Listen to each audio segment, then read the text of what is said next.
Hello, everybody, and welcome back to another episode of Daffy's Roundtable. On this episode, we're joined by another monitor legend who has been in the reptile game for a very long time and has worked with some of the coolest species of monitors that you don't commonly see. I'm talking about Micheal Stefani of Mike's Monitors. Join us as we discuss taming monitors down and breeding some of the rarer species of monitors. We also discuss Mike's methods of building enclosures and how he makes them super functional but still pieces of art at the same time. And of course, since it's a monitor episode, you know I had to bring Greg from Beneath the Canopy Exotics to co-host this episode with me again. This was a super awesome episode that I think all of you monitor enthusiasts will love.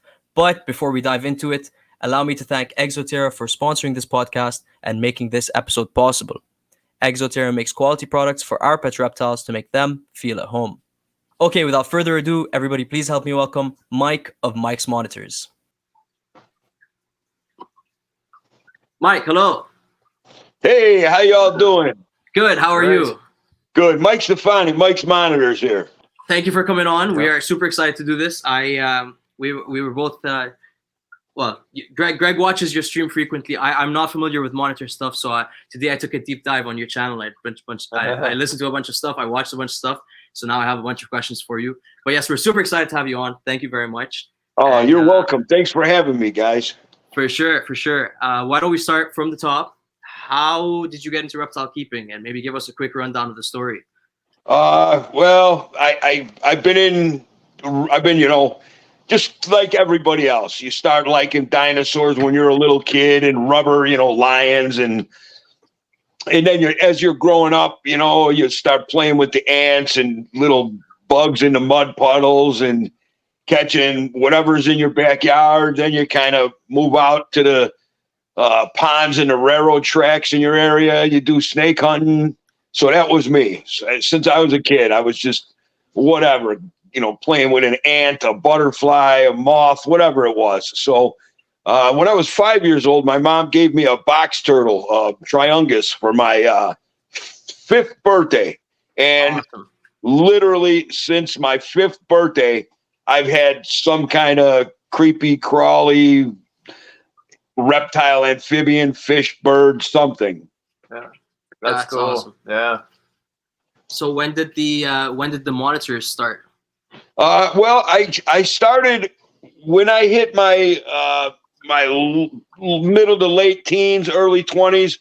I was, like I said, I've had everything. And I kind of fell into a niche where I was breeding North American desert rat snakes and rainbow boas. So that's kind of where my, where my breeding efforts started. Yeah. Then I was working a show up here local by me. It's called Lee Watson's Reptile Swap. It's a legendary thing in the Midwest. I mean, it's like pretty much what started everything. It was a great show. It went 2 times a month, and you could find, it was like the Wild West back then. You could find anything you could think of was there. Some of the big name people that are in the industry now started there. So, I've been rubbing elbows with a lot of people for a lot of years. And somebody came up to me when I was vending, and he wanted to trade me a peach throat monitor for a rainbow boa. I tell the story all the time, so I hope people aren't bored with it. So I'll make it short but sweet. So I'm like, nah, man, I don't want no monitors. I just, back then I knew of Asian water monitors, Savannah monitors, and Nile monitors, and I didn't want none of them. So basically, when he came to me and said, I have a peach throat I'd like to trade for a rainbow boa, I didn't even register in my head. I'm like, monitor. That's all I registered. I'm like, nah, bro. So he comes back towards the end of the show with the monitor in his hand now.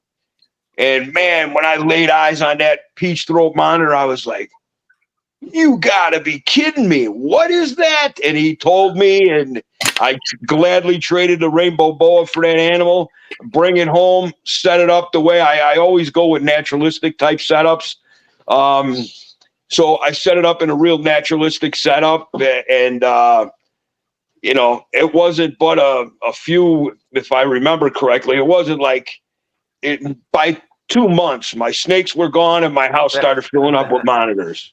That's awesome. Yeah, monitors they have a way, like you said, you went deep dive in my page. Man, that could be the beginning of the end for you, bro. Because once you start, once you, I mean, when you actually look at a monitor and the monitor's looking back at you, you know that that animal is assessing you. He's studying you.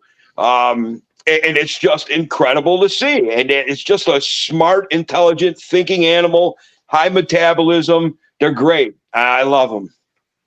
Yeah, it's awesome. Well, we kind of saw this trend sort of when Greg got his first one, and then suddenly there was like a bunch of monitors, and then we've done a couple of monitor episodes now, and now I'll probably be buying one at the end of this one, to be honest. Like it's very quick coming. I'm falling for them. I see why you're all in love with them, and I absolutely get what you mean by once you look in there, like there is an intelligence to them that, I mean, we've discussed this a bunch now, but there absolutely is an intelligence to them that I don't see in most other reptiles. I won't say all reptiles, but most other reptiles. Yeah, like for example, say you got, I'm trying to do something here.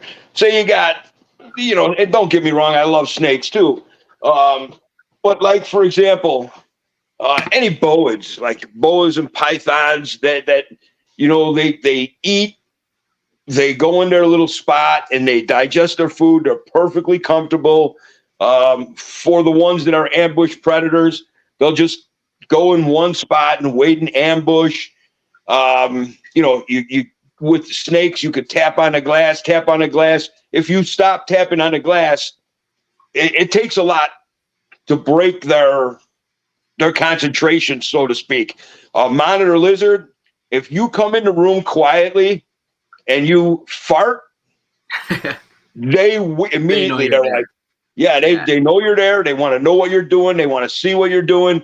It's just highly intelligent animals, and they get you, man. Yeah, that's awesome. The fart test. That's what we'll dub that. That study. Yeah, you're gonna test it out when you get back home. Yeah, you're gonna walk into, turn off the lights too, so they don't see you coming, and then just walk in there. Yeah. Well, I tell people all the time, like in my situation, people they'll contact me and they'll say, hey, my monitor is, whenever I walk into the room, it bolts, and and then I hear at night, I can hear him. He's all over the place. It's like, that's how smart they are. They can smell you cooking bacon and eggs. Okay, then they can tell that the house is becoming more active as people are waking up and you're getting ready for school, work, whatever. So they're real cautious, and generally when you first get them, they're real cautious. So you got to be careful because they're so smart that you can actually train them to avoid you, and that's something we don't want. So, like I said, now nighttime is coming. Everything quiets down. There's not as many footsteps, and now they'll become active because they can hear that it's safe. So, once you break through to their thinking part of their brain that you're not a threat, you're not a problem, then it doesn't matter. I mean, you could come bounding down the stairs, and generally all the ones I have here, when they hear the door open up, that's the first thing they do is they looking for me. I mean, they love me. They, when you think about it, they rely on you 100% for everything. Yeah. Clean water, food, light changes, just everything. And they're highly intelligent. They get a lot of enrichment and stimulus from interacting with you and watching you, and they're very intelligent. How do you break that barrier of they're bolting when you enter the room to like in your videos, you can just walk in and pick one up and they love you, and as you're saying, they want that interaction with you. Right. Okay, so we as humans are, and I'm throwing up the air quotes, we're the most intelligent animal on the planet. Yeah, right. Okay, so get that out of the way. But so basically, so I've been doing this for a very, very long time. And back in the 90s, in the early days of me doing monitors, there was hardly any captive born animals. They were all imported wild caughts, which is a whole different animal now, because these animals, they know what vast open space is. They know to avoid the big hairy monkey guy, you know, and you know, when they watch overhead for things flying overhead.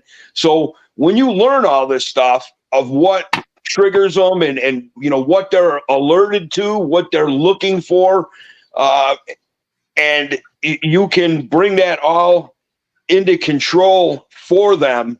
You know, and you manage that by, like, your cages should always be, you know, at least chest levels, and then within your enclosure, there should be spots that they can get higher than you. Makes them feel real secure to be up higher over your head. So, basically, about 6 years ago, man, I had an epiphany, and man, oh man, this is one of the greatest things that I've ever inadvertently. I mean, I'm taking credit for it because I came up with this, but it didn't come about like me saying, I'm going to figure out a way to keep all these animals nice and calm right out of the egg, or wild caught animals, whatever.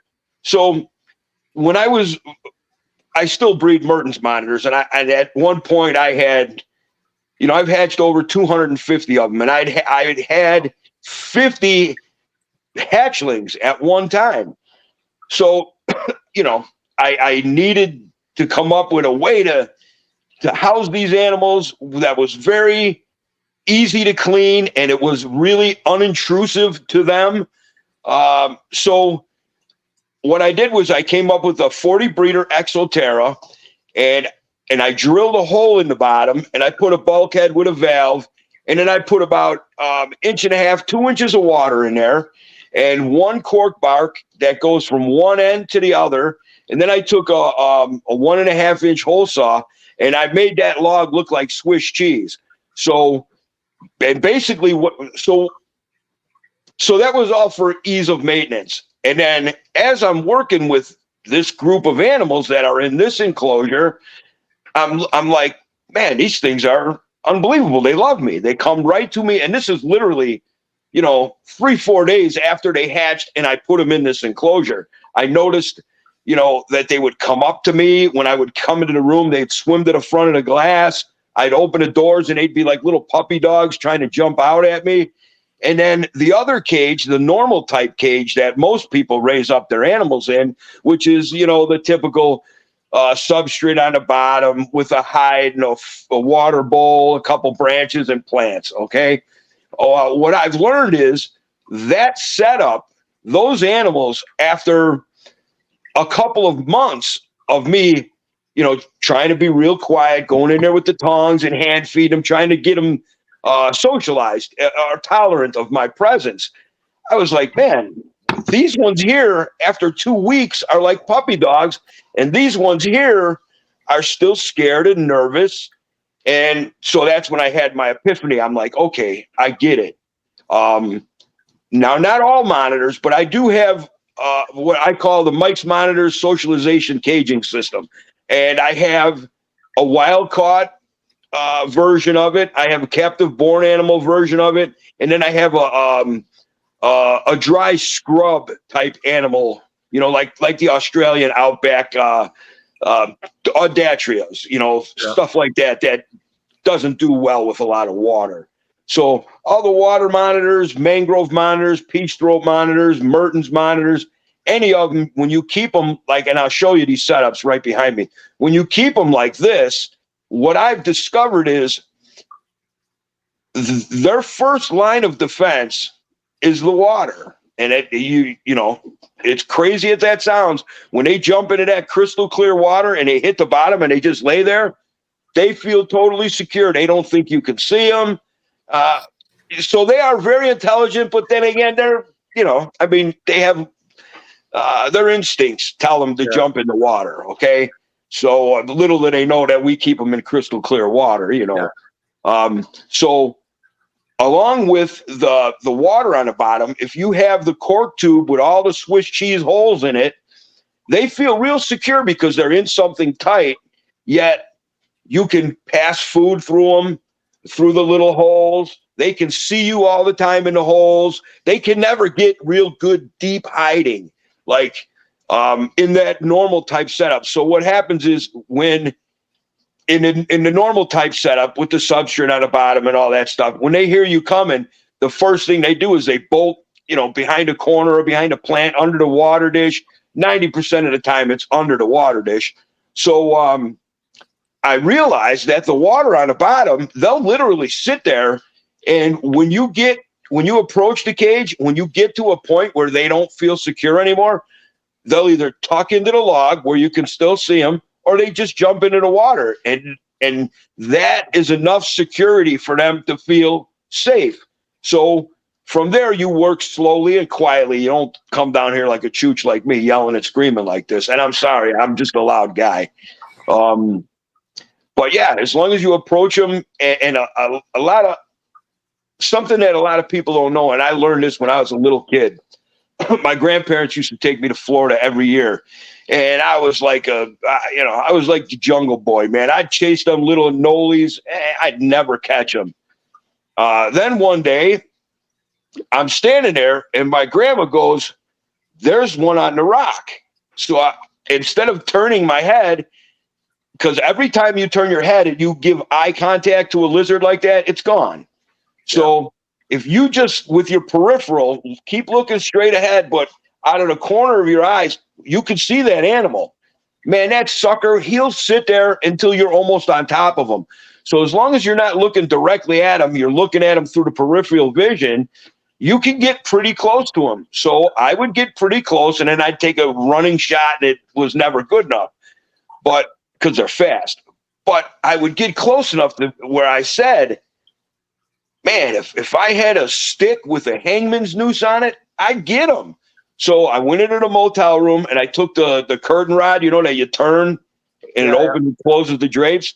Well, I took that thing off. There's a perfect end on it. My grandfather made me a little hangman's noose, and I'd just stand there with that thing on the rock or a tree branch, and I wouldn't look at them, and I'd slowly reach that rod with the hangman's noose on it. I'd put it right over their head. They still wouldn't move, and all I had to do was look at them like that, and they'd run, and they'd get caught up in the noose, and I'd pull them in and put them in the jar and keep them, So, yeah, eye contact with lizards is not a good thing until you've gained trust with them. So that's another part of socializing these animals. They don't like when you look directly at them. So, and in this socialization caging system that I come up with, what socialization used to take, 2 months, 3 months is a good case scenario. 4 months, I can calm these guys down in a matter of, in 2 weeks' time, they're just all over me, That's really awesome. Cool. Yeah.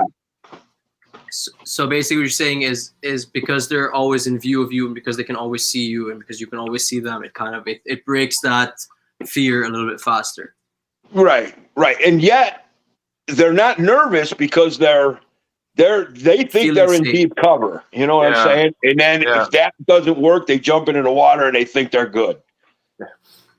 So basically, when you put them in a regular setup and people call me and they're like, "Oh, every time I come down, it's gone." And I'm like, "Okay, so what did you do?" And I'm hypothetically asking this question because I know the answer. I've been doing this shit so long. "Oh, I took out the plant and I didn't find him over there." I said, "So what did you do then?" "I took out the log." "What then?" "I took out the water bowl." I said, "And you found him under the water bowl?" They're like, "Yep." And I said, "Then you reached in there and you grabbed them and you held them."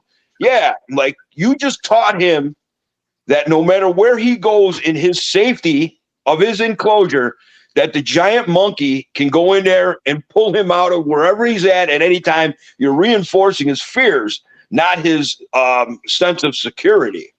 Right. Awesome. Yeah.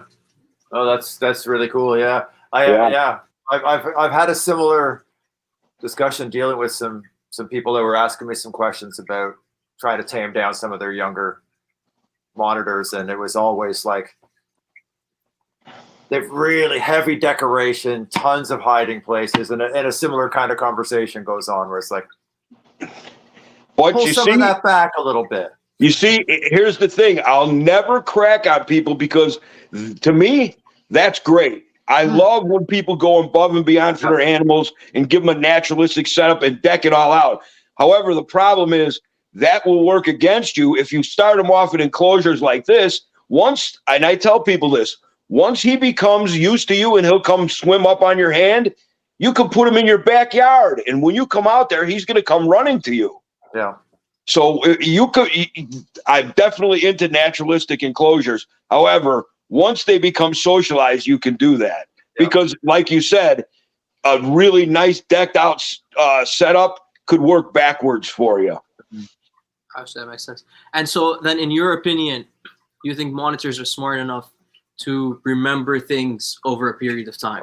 Oh, absolutely. Oh, yeah. Not only will they remember the incident, they'll remember the smell and the sound of what happened before that. So they're listening and smelling for that smell, the sound of the door opening. And when they hear those, that's fight or flight mode. Once you get them in setups like this and they're already secure where they're at and you open the door and they're secure, yet you can see them. You don't have to dig around for them. It works perfectly. So let me show you something here real quick. Yeah. I don't know. It's crazy. They're almost like parrots. What's that? They're almost like parrots. They're like birds. They sound really smart. Absolutely as smart as parrots. Absolutely. Yeah. Okay. This animal right here. I don't know if you can see it. Tell me if you can see it. You see that black lizard back there? Oh yeah, right at the back there. Yep. Yeah. You see his face? Or no? Yeah. Okay. That's Varanus togienus. That animal, I have a group of those. That is a wild caught Varanus togienus from the Togian Islands. It's a forest type monitor.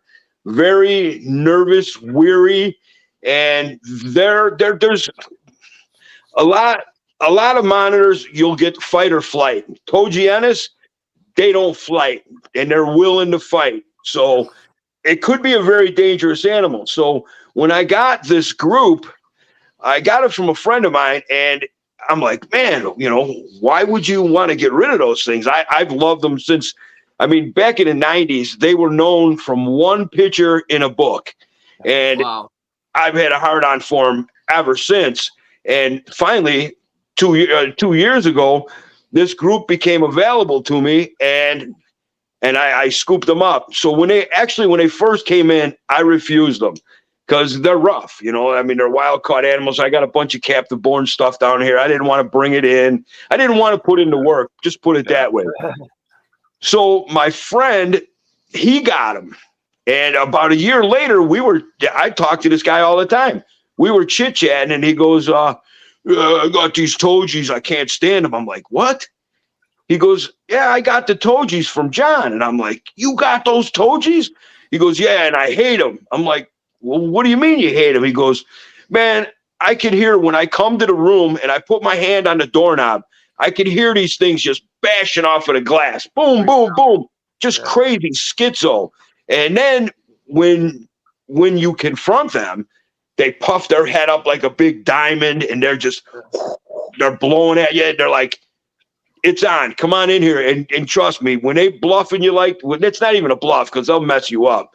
Yeah. So I'm like, we had a few weeks. He was coming to Tinley, and I live real close to Tinley. So he was coming from Colorado. He was going to drive them in, come to my house first, and then I was going to put them in the setup, and then we were going to go Van Tinley, right? So I had about 2 weeks to get these cages ready for them. And I kept thinking about them. I'm like, you know what? I wonder if these socialization cages would work for spastic, wild-caught, very nervous animals. So I'm like, yeah, what the heck do I got to lose? I try it, right? So I set the setup up, and my friend comes over. He goes, I think that may work for him. I'm like, yeah, well, I'm counting on it. So I put him in there and did the Tinley show, and all I could think of the whole Tinley show is, man, I got the Togies. I was so excited. So I came back home. That was 3 days that they were getting used to their cage. Nobody at all came in for 3 days. So they got real used to their enclosure. They were real settled in. And here I come into the room. Bing, boom, boom, boom, boom, bouncing off the walls. I'm like, oh, shit. But they calmed down fairly quickly. So I just sat in front of the cage, and of course, no eye contact. You have to move real slow, be quiet.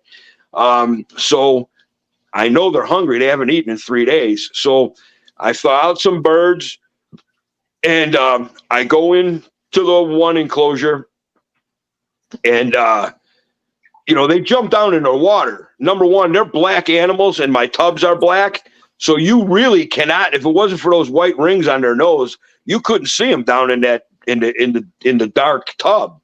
So they feel very secure down there, which is great, man. It's all just worked out so good. So the one, I offer a bird to it, and it shied away. So I'm not looking at it. And then, after about 10 minutes, it finally came and it ate the bird. The next one, same thing, gave him the bird, and it finally, after a little bit of time, it grabbed the bird and it held onto it. As soon as I pulled my hand out, dropped the bird. I'm like, oh, shit. So I tried it again. It grabbed the bird. Now, this time I didn't move until it had it, it started choking it down. So once it started choking it down, I went to the next one.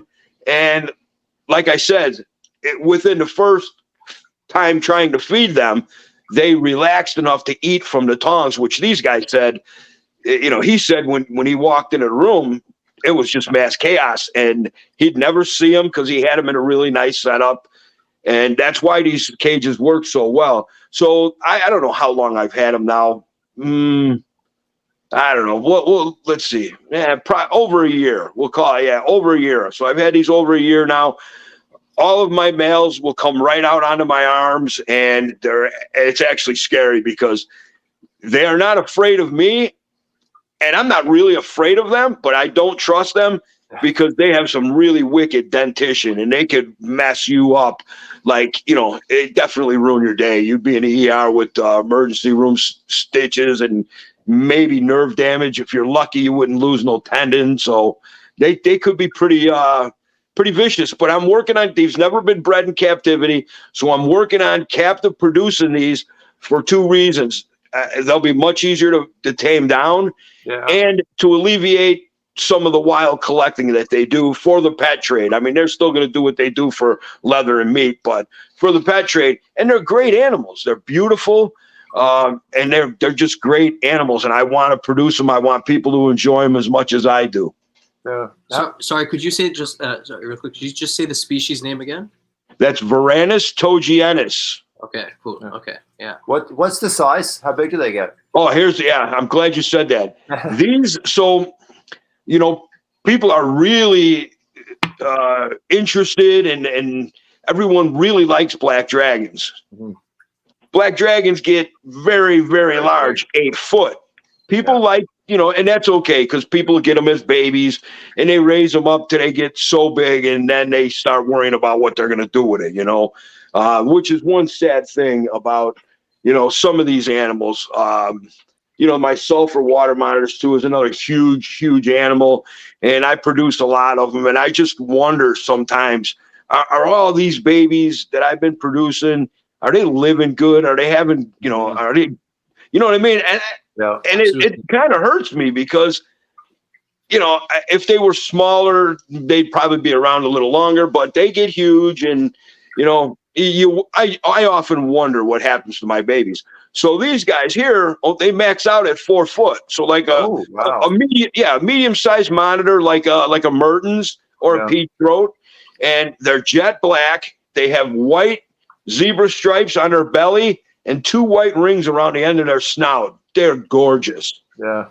Just gorgeous. That's cool. And getting something that's that size into the hobby, would be incredible. Because you could keep it in an 8x4x6 enclosure its whole life, and it would live comfortably. Yeah. Savannah will be about 3. Savannah will be okay. So it is a little bit bigger than that, but not too much. Yeah. That's a really good size. That's a really good size. Something you can actually build an enclosure for and keep inside a house. Whereas like some of these species, you need like an entire room to be able to keep them. Or like a really, really big enclosure. Yeah, and what you were saying of you have something to. No, go on. You Okay. were finish what about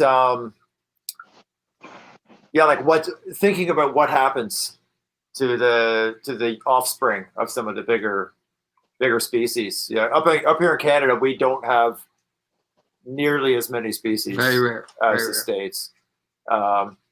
There's only a handful of people that are dealing with water monitors and stuff, but some people are thinking about breeding, and it's that you got to think about what if the market or the people most of Canada's cold, really cold. Yep. And just like me, just like Wisconsin, I got more winter than summer. That's for sure. Yeah, and it's like, and then city people getting things, and what are you going to do with them, right? Yeah. Well, that's one thing that's nice about medium size or dwarf monitors, like any of the Datrias, like Brandon over there in Canadian Cold Blood. Yeah, he's a great guy. I've known him for years on the internet. I just met him this year at Tinley. I love the guy. He's a great guy. He's a good guy. Awesome. He's a good fisherman if you like fishing. Is he a good fisherman? A very, very good fisherman. I do like fishing. Yeah. But and he deals with that medium to smaller kind of stature. Right. And that's, I think, what we can handle more here. Right. Well, yeah. I mean, I used to call them condominium monitors. So if you lived in a condo or an apartment, you could have a pair or even a little group too. Yeah. So let me show you. I can't turn this thing around. I don't think. Can I? I'm not sure if you. We can't because we're on a laptop. I'm not sure if you can on a phone. Okay. Well, I'm on the phone, so I'm just gonna walk into this. Is my biggest cage. So awesome. This is my cage where you can see. That's my girl Bumblebee, and this is her walking enclosure. This is 10 by 5 by 6 feet. Wow. And I got half a barrel up on the roof. All this is that like a hiding spot? Yeah, it's a hiding spot. So when I made my Mike's Monitors barrel, I never throw nothing away. So I saved this, and this is what I did with it. Awesome. Yeah, and then she just laid a clutch in here, and you can see her. She's a really good girl. She's all bagged out because she just laid a 13A clutch. Wow. But she's a good girl. Now let me show you real quick. Let me show you Kingpin. This is her stud. Yeah. And this guy, so this cage is underneath my stairwell when I come down. That's awesome. Yeah. So and these are the sulfur? These are the sulfurs, yeah. Okay. And he's a little over 6 foot. She's about 6 foot. And you can see him there, right? In the water, that's awesome. Yeah. They're both like puppy dogs. So it's really cool to have giant animals like that people, when people come over here, I could have 10, 15 people down in a room, and we'll pass these two around like a football, and they're perfectly okay with it. They love it. That's awesome. So now the male was sitting in the water bowl. I actually have a couple of questions to ask you about like keeping monitors in paludariums as well, because you keep the Mertens, or you were just saying you breed the Mertens as well? Yes. Do you keep them? I know like that sulfur was just in a tub with water, but I've seen in a video that you also have, I believe one of the Mertens in like with an aquarium with fish in it and everything. Yeah, well, this is all handmade by me using Zoopoxy. All the rock work I done by hand, and I hand painted it. And then the tub was a Hagen Laguna tub, which is like they're made for koi breeders. Yeah. And I cut a window in it. So here's the wow. Yeah. That's my Mertensi enclosure. And you can see the fake rock work is just all really nice and beautiful. And then I don't know if you've ever seen this feature of it. So I came up with this idea because my brain is always working. I'm always thinking of how I can make cool setups for my animals. And this idea popped into my head. And hold on, let me get man, I'm totally not organized for you guys. I'm sorry. No, don't be sorry. This is awesome. Great. This is great. Yeah, I'm gonna get my flashlight and show you like I love one of the coolest on the bottom. Yeah, I'll show you that too. Because you know what? Like I said, I love my fish just as much as I love my lizards. So Yeah. Do the lizards ever eat the fish? sometimes they do. There's fish in there that are for the purpose of eating, which would be any of the surface dwellers, like the zebra danios, which my wife owns she owns a tropical fish wholesaler. So Awesome. I get zebra danios for less than a nickel. And anytime they eat them all, I just put them back in there. But I have Denisonite barbs in here that are probably worth $90 at this size on a wholesale level. Firemouth cichlids, giant danios. That's but awesome. Let me turn this around real quick. For sure, yeah. You can see the landmass, right? Yeah. All right. So this is my landmass. You see that hole there? Yeah. Can you see in there? Is that a hide? That's their nest box. That's awesome. Cool. That's a heated nest box, and I've hatched out, like I said, my F1s, I've hatched out like over 250 in this setup.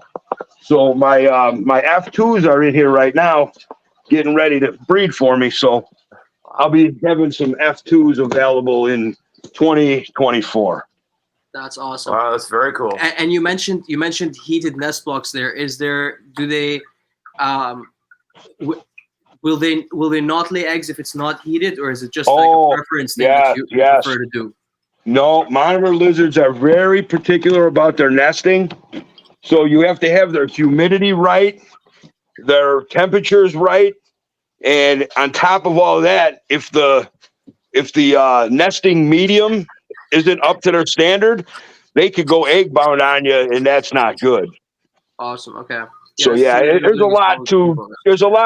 It's easy to get monitor eggs. It's not so easy to get good ones that are nested properly and they wind up hatching. Right, that makes sense. And what kind of substrate do you use? Oh, look at that. That's beautiful. It's an emerald tree bow? Yeah, this is my emerald tree bow enclosure. Oh, wow. There's a good guess. Wow. Nice. I was 50-50. Yeah. That beautiful. Yeah. Beautiful. Okay, now you were saying something. I'm sorry I interrupted you.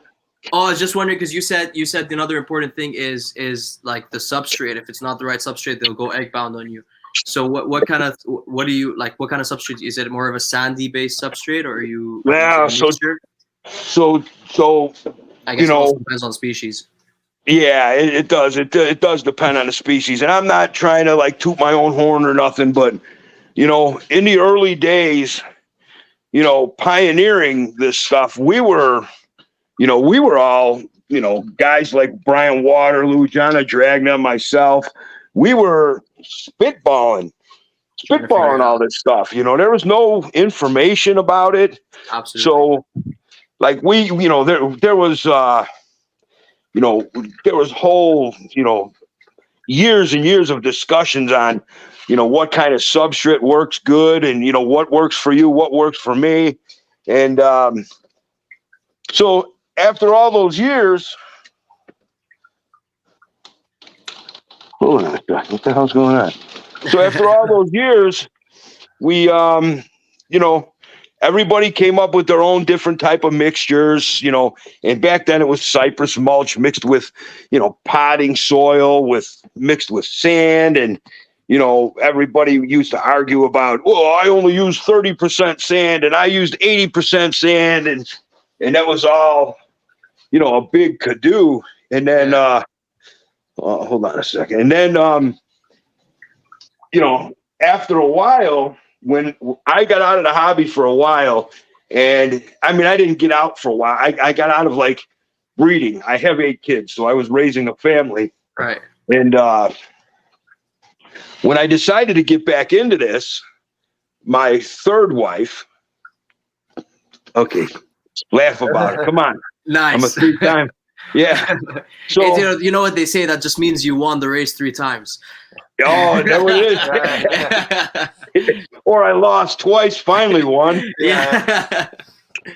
So when I got with my wife, Karen, who I knew we dated 30 years prior, then we kind of went our separate ways. She had a different lifestyle than me.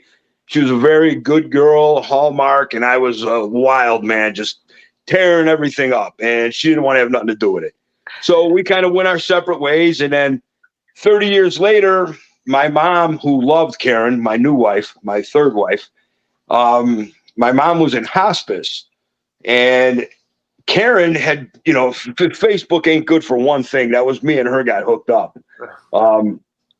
So she friended me or whatever you call it on Facebook, and we met, and we've been together now almost 8 years. And I've changed my life around, and I'm a much better person than I used to be. And so we're doing real good. But her parents own a 187 farm in East Troy, Wisconsin. And when we got back together, her dad took me in his truck and was showing me around the farm. And this is just beautiful. 187 acres of wilderness. You can only imagine. So I come where he's driving me around the farm, and there's this giant, literally got to be about, 300 tons, no lie. There's a pile of dirt here, huge, just a huge pile of dirt. And I'm like, hey, Jack, stop a minute. He stops. I run out to the pile of the dirt. I fall to my knees. I pick up a big handful of it, and I go, and I could just see him looking at me like, this guy is bizarre. What the hell is he doing? So I look back at him. He goes, you like that? I said, yeah, I like this. He goes, you can have it all. I'm like, hey, thanks. But, I'm not taking that much dirt. But so what it is everyone in the farmland, like where they're at, they don't go to Menards and buy cypress mulch. When trees fall on their property, they mulch them up, and they use that around their trees. So for like 40 years, every spring they dig out their old chips and they bring them to Jack's farm, and they put them in this giant pile. So some of those piles are 30, 40 years old, and they're just natural hardwood chips like oak, mainly oak. It's like oak, but it's decomposing. And man, when I seen it, I knew it was going to be good. And when I smelled it, I was like, yeah, this is magic dirt. And that's what I've been using for all of my nesting since. They love it. Oh, That's wow. awesome. Yeah. Yeah. Cool. You wouldn't think, yeah. Yeah. And the beauty of it is it's also bioactive. It's full of springtails, millipedes, centipedes, the wood lice, the roly-polies, or whatever you call them, isopods. And you put it in there, and it's just, if they poop on the dirt and you don't pick it up, the next morning it's gone. They eat it. It's perfect. Yeah, it's really, really good. That's awesome. Then you just got to figure out how to get that to happen in the water. Well, you know what? That's what's nice about water poopers, man. I love water poopers because I got everything on drains. I open a drain, the shit water goes away, I fill it back up, all clean. I've done my tubs too low, so now they're extra work. I'm like, oh. Yeah. Well, I've schlepped around a lot of shit water. I've drank a lot of it by sloshing it around. And I learned, man, I need drains because I'm not young no more. Yeah. That's actually something I wanted to ask you about. A lot of them, do you have filtered and heated as well, right? Well, some. So an animal like coming eye monitor or your sulfur water monitors, they have such a bioload that I feed them every day and they poop every day. So if you were to have like a really like that Mertens pond, that's 300 gallons. And I'm talking about if you had a thing that was like 3,000 gallons and then you had like a filter for, like the Shed Aquarium or the National Aquarium. Yeah. That's about what it would take to keep up with the bio load of these animals because they shit so much, they shit a lot, and they quickly will clog your filters and everything. So when I set up my Mertens enclosure, I never had Mertens before. I just assumed that, they're water monitors, they're water shitters, just like the rest of them. So I I'm sponsored by Owasi North America. That's a filtration company. Yeah. And yeah, we're both fish guys too. We So. have okay. Yeah, check out Owasi. I'm sure you already know about them, right? Yeah, for sure. So they set me up with all the filters as long as I give them shout outs like this. And, they're part through my wife's business as well. And so I set their cage up with 2 Owasi 850 thermals, which is, it's canister filter with a heater in it, which is great because your animals don't come in contact with the glass tube. There's no chance that they're going to break it and get electrocuted and whatnot. Sure. So I set them up, with what I thought would be enough filtration for them. They shit on the land. they shit on the land, so I got to clean the land up. Yeah. Okay. Yeah, that makes sense. But so like these little enclosures here, my socialization enclosures, the filtration that I have on them is more for heating the water and just to keep the water, circulating. They don't get changed as often. So here's a question then. So for the Mertens, do you have like sand soil? Like, do you have soil? Well, that tub that I showed you, that nest box, that's full of magic dirt. Yeah. Right. Yeah. Do you ever find you get like magic dirt? Just I love it. Like a layer at the bottom of your tub. Yeah, but that's another thing that's really nice. Owasi gave me a Pondovac 500, so I just turned that thing on, and man, what a great tool that thing is. Yeah, that would be good. Yeah. Yeah, I use a Python, and it's like, oh yeah, that's too much work. I'm like, well, so a Python is good.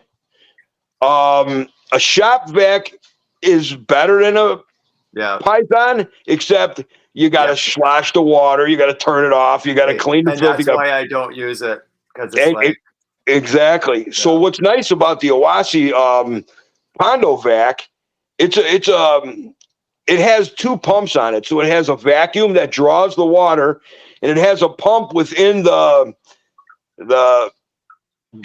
housing part, like that collects the debris and water, and it blows the water out.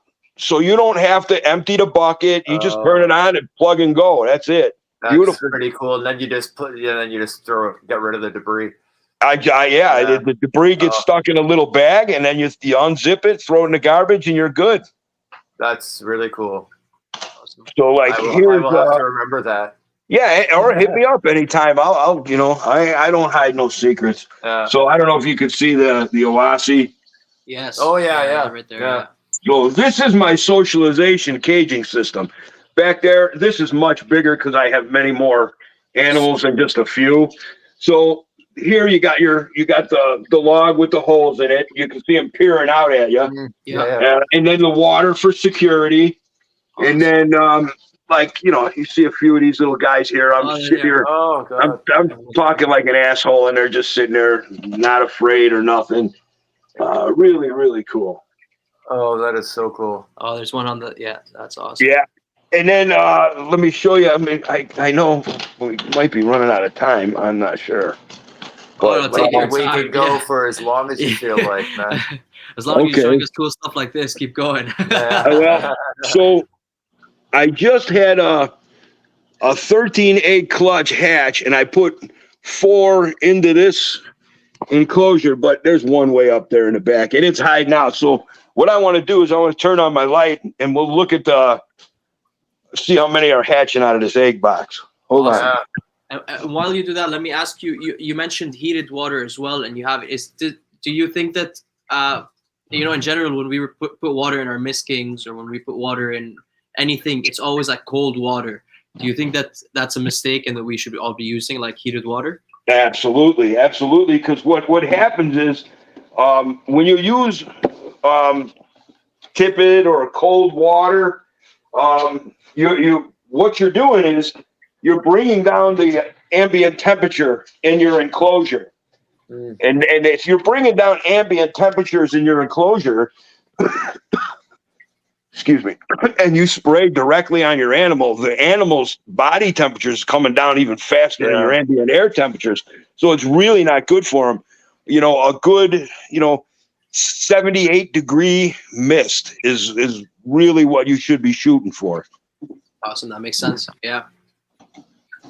I hadn't really thought of that before. Yeah. I was thinking about it this morning actually Makes because I sense. was filling the misting bucket and I was like, I know it eventually gets to room temperature, but that initial like 2-3 hours until it gets there, it's like ice cold water. I think about like I have a sprayer in with my Kimberleys just to kind of keep it goes off once in a rare moment just to kind of keep the humidity a little better.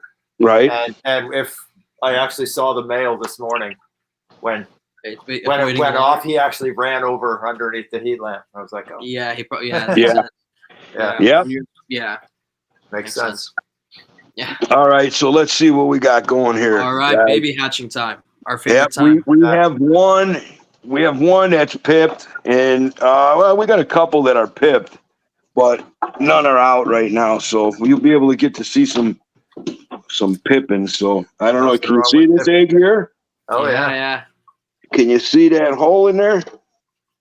Oh or am I too close? No, I can see it. Yeah, I can see something moving. All right, maybe it's just a bubble. I think he's just squeezing it a little bit. Oh yeah. And then here's another one. This guy's been pipped like for a day and a half. What species did you say this was? This is Varanus bivitatus from Java. So this is a Java sulfur water monitor. Awesome. Oh, cool. Yeah. Yeah, that wasn't too exciting. I wish they would have come out a little more, but still cool to see. Cool, man. Out of all the species you're working with currently, which is the like most fun to breed? Well, I've been at this a long time, so there's like different degrees of it for me. So like, my favorite species is Varanus similis, which the lights just went out, so I can't show those to you. But you can see them on my page. They're small. They're a dwarf species. They're odatrias from northern Australia, southern New Guinea, and they're just so beautiful. They're huffy. They're puffy. They have big attitudes, and they're black and white. They're just beautiful, beautiful animals, and that's my favorite species. I've worked on and off with them over 30 years, over maybe 5 or 6 different groups, and I've never been able to produce them. I'm working with a group right now of 5 animals, and I think I'm getting close. I don't want to jinx myself, but man, so the most rewarding of the animals that I'm breeding, the most rewarding will be if I'm able to breed the similis. Okay. But the ones that I'm really hyped on right now are my Tojis because they've never been bred in captivity. I just love them. I think they're a great species, and I want to get them in the hands of people, Yeah. So that's a big thing for me right now. Yeah. We got to figure out how to get them across the border. Yeah. Brandon had said that he could consult me or whatever on how to export to Canada. Yeah. Never done it. I'm not much for paperwork and stuff. Remember, I'm a cement finisher. So, I would love to export. Yeah. Huh? I said, I'm sure you can do some paperwork. Yeah, I could. Well, my wife's a professional, so she could too. No, and yeah. It would be cool to see some more species come up here. See some more species come up through here. We've got a variety, but we're definitely lacking. Oh, we're lacking, especially some of the cool stuff. So yeah, it seems like some of the species you're working with are more of like enjoy being around water or more of water stuff. And I think everything that I've seen so far up here is more of like on like maybe I'm wrong, but more like Akis, Kimberly, Savannah. They're all like, they're all like I don't know if we've seen many like most of what I have is more arid. Arid stuff. Maybe that's why I think that maybe it's just because everything you're keeping is arid. But I think it's probably a little more common, especially for smaller species. I think there's probably but the small ones are just as cool as the big ones. They do the same stuff. Yeah. A little differently, a different type of habitat, but still cool, none the same. I mean, if you ever seen some of the enclosures that I build, damn, I wish that light didn't go out. So like I do the zoopoxy over foam and I make my own habitats, and I make the iron ore cliffs of outback Australia. I do tropical rainforest builds, and it's just beautiful stuff. I love my cages as much as my animals that are in them. Like, I have a hard time selling any of my, I call them works of art, my cages, my naturalistic habitats, Yeah, you can see all that stuff way down in my Instagram feed or on my website, mikesmonitors.com. Yeah. You can see all my enclosures, my barrels, everything. Perfect. Cool. That's really cool. Yeah. One other thing I wanted to ask you about something really cool. I saw and I've heard you discuss this with somebody else before, but it's never really. I don't really understand where it comes from or why you wanted to keep us do this. But it's termite mounds. I saw that you built some nest box as termite mounds instead of like just using regular nest boxes. Is this absolutely only for arboreal species? And then why do you do it? Well, the reason I do it is because I cannot stand looking at wires in a cage. I can't stand looking at light fixtures in a cage. I can't stand looking at tote boxes, nest boxes. If I'm going to do that, I'm going to make it look like part of the landscape. So that's when for the Similis, I decided to give them an arboreal nest box, but I didn't want to look at a bucket hanging underneath a tree. So I took my Zoopoxy and I turned it into an arboreal termite mound. It doubles as they nest in termite mounds in the wild, arboreal termite mounds. So not only is it good for them, to have something that they can relate to, it looks great, man. It looks great and it works great. Do any of the species that you work with use termite mounds? Termite mounds, yeah. A lot of tree monitors use arboreal termite mounds. Yeah. Lace monitors, I believe the Rosenberg monitor does. And it was on the episode with Paul. Anyway, yeah, sorry. Yeah. That's super interesting. Well, one thing I'm curious about that we did not actually ask you at the start is what is everything you are working with? Okay, currently I work with Mertens, Coming Eye, which is Philippines yellow-headed water monitor from Mindanao. I work with the Similis, and I work with the Togienus and the Sulfurs, and I also have dry Marcon snakes. I have two awesome. Yeah, I got two different locales of Mexican rubidus. I have the Veracruz locale, and then I have the Guerrero locale, which they're gorgeous.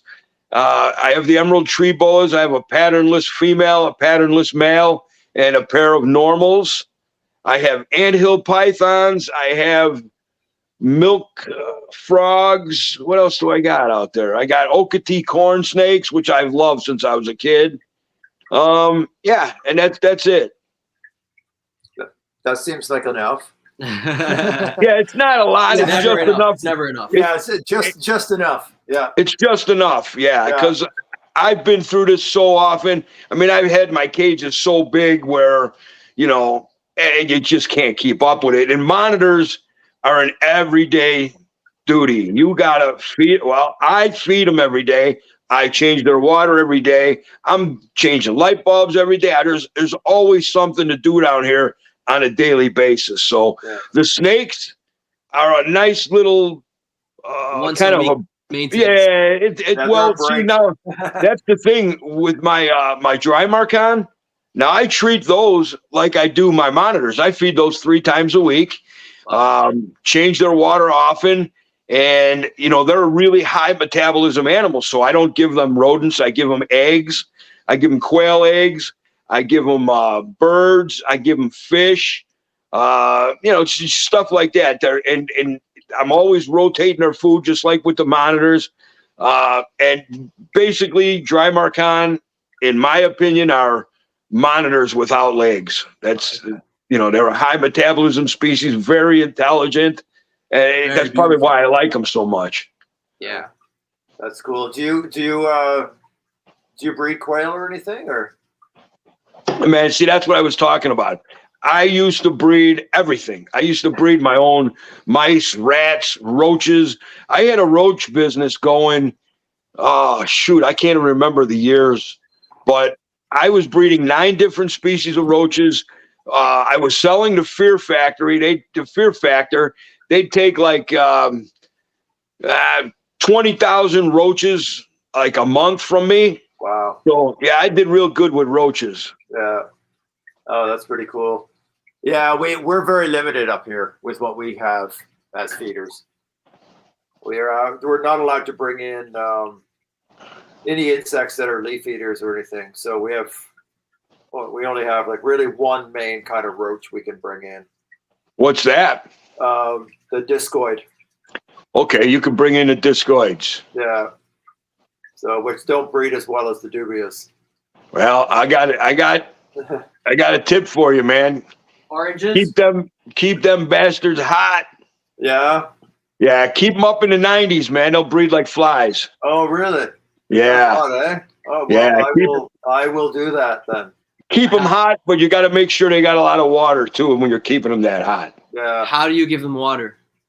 Water crystals is good. I mean, back in the day, there might have been water crystals, but I wasn't buying no water crystals when I could pump spray a bottle and just spray the egg cartons down real good. And they just chew on the pulp of the egg carton and they draw the water out of that, along with, citrus and flaked fish food was always one of my go-to foods for the roaches. Yeah, that makes sense. Yeah, I have the colony right next to the python's heat lamp, so I think it's getting like somewhat warm there. But Yeah. they're super slow compared to dubious for sure. Yeah. Yeah. I just talked to a friend of mine. Like, I'm breeding dubias here, and that's the only species I care to breed right now. But I seen a friend of mine. She has a colony of lobster roaches. Oh man, that if I get this colony of lobster roaches, I won't be buying crickets no more, because that's how fast those things breed. Wow, Those really? things, I haven't seen. Yeah, those things breed like flies, Yeah, literally. I've never seen them either. Yeah. Yeah, they're real small and they're soft-bodied. The adults are winged, but they don't fly. But they're a great food source for sure. Oh, that's very cool. They look interesting. Yeah, Yeah. like one thing I hate about crickets is such a heavy exoskeleton on them, And they stink. and they Yeah, stink. they stink. They stink, Yeah. and you pay for a box of 2,000, and you maybe use 1,000, and there's 1,000 dead. Yeah. If you're lucky. So that's why I like roaches, because they don't die, man. They die when your lizard eats them. Yeah, Yeah. absolutely. What, Yeah, that's No, sorry. Go ahead. Go. no. I was gonna say, what other feeders do you use? Do you use anything like you mentioned eggs and birds, and do you use anything like crayfish or I guess You know started what? eating fish? I used to. I lost a female coming eye to an internal parasite due to crayfish, and I just refused to. I refused to go through that again. I mean, I love that. Sure. I love that female, man. And when she died, I was heartbroken, and all because I wanted to try to give her a crayfish. It was so stupid. Right. Okay, Quails with monitors, quails are a great, like anything high metabolism. Quails and their quail eggs, like with a balut, like with a unfertilized, or I shouldn't say unfertilized, with a fertilized chick in the egg. That's a great food source, because what happens is they're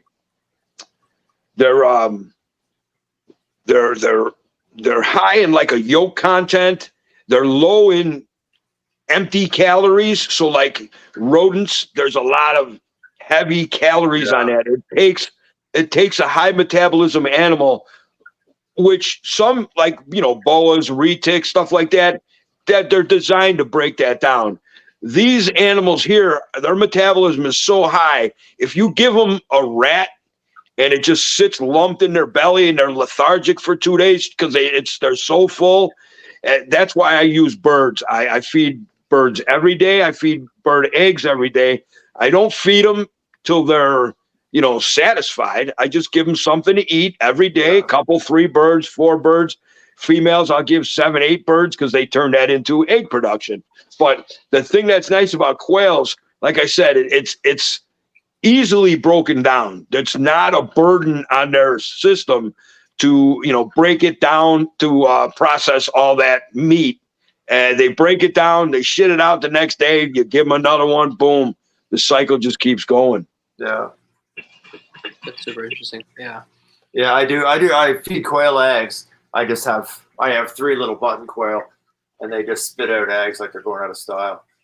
Yeah. So I can just toss eggs into everything because they're only about 3/4 of an inch. Yeah, you got the button quails. You got the little ones. Yeah, so it's like all my small monitors can eat them, and yeah, it's fun to have. Definitely. Yeah, but yeah, that's really cool to hear everything you're working with, though, Mike. Thank you. I appreciate that, guys. Yeah, that's Sure. that was great. Yeah. Do you have any other? I have one more question. Yeah. I have one more question. So when it comes to like when it comes to breeding, and everyone like in different species for snakes, they'll brumate them for a couple of months. Some people will reduce lights, some people will feed heavier, some people do different things. Do you have anything that you do to like show I don't know what the right word here is, like to stimulate different seasons and cycle them? And no, you absolutely could. Most of these animals go through some type of seasons, whether it's a light cycle or a rain dry cycle or a temperature cycle. However, I don't do that. I run speed ahead. Oh, you cut out there for a second. Sorry. I said, you could light cycle them, you could temperature cycle them, you could cycle them by seasons of wet and dry. However, I don't do that. The only ones I do that with are my Similis because I've never yet bred them. So I'm trying anything I can to get them to breed. But everything else here, I run them like it's a time of plenty, and I feed them like it's a time of plenty. I water them like it's a time of plenty, and they give me eggs like it's a time of plenty. So I never turn them off. I leave all my stuff going. Yeah. Awesome. That makes sense. It's sort of like there is an abundance of food. Why? Yeah. Exactly. Now, with that being said, also after 3 or 4 years of egg production, I retire my females. So I'm always backing up my females because, like you figure, 2 female Mertens in the wild in 5 years' time, they might have 5 clutches each, where I've produced 250 babies in that same amount of time. So they're born with the amount of eggs they're ever going to have in their life. So if I'm blowing through them every 3 months, that's a lot of tax on them. So when I do get what I think is a good amount out of them, I retire them. I definitely retire them. I let them live a good life, and not worry about kicking out eggs anymore. Yeah. Cool. Well, on that note, Mike, thank you very much. Thanks so much, Mike, for doing this. Hey, no problem, guys. Yeah. Thanks for having me. And you keep coming up with a question here and there. Man, anytime you guys got questions, I love helping people. I love talking monitors. Just hit me up, man. I'm glad to help anybody. For sure. Well, we I'm sure you'll hear will. from us. And actually, why don't you let everyone know where they can hit you up? Throw in the plugs. Where can they find you? All of that. Okay. Well, you can find me Mike's Monitors on Instagram, Mike's Monitors on Facebook, which I don't really do my Mike's Monitor page much on Facebook. Michael Stefani on Facebook, or mikesmonitors.com, Mike's Monitors at YouTube. So anywhere you want to find me, I'm Mike's Monitors. Awesome. Everywhere and anywhere, and all of those links will be in the description. And Tinley. And Tinley. Come and see me at Tinley. If you come and see me at Tinley, I got a little surprise for you. We're awesome. We're planning to hopefully make the trip up to one of them because we need to check out Tinley. Yeah, neither of us have ever been. Yeah. So sounds good. Once again, thank you very much for coming on. Yeah, and thank you guys. Hey, much love, and God bless you guys, and I hope to see you at Tinley soon. Yeah. Thank you. Yeah, hopefully very, very soon. Yeah. And Greg, thank you as well for co-hosting. Yeah. And everyone else, thank you for listening, and we will see you on the next one.